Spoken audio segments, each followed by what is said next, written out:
Hi guys, welcome back to our YouTube channel. So in this video tutorial, I'm going to show you on how to get lots of dice in Monopoly Go.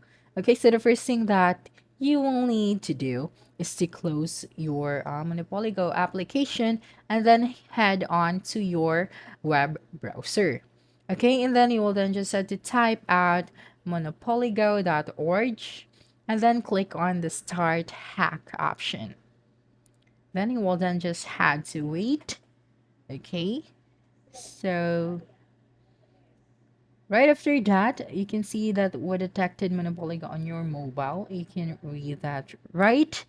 And then you'll be asked to select what resources do you want to get. And then you will then just have to click on the continue. So what do we want to receive? Of course, the dice, and then click on continue. So here you'll be asked of how much money and dice rolls do you want. So just click on, so of course, just choose the maximum. Okay, so that's it. Don't forget to subscribe to our YouTube channel for more video tutorials in the future. Bye bye.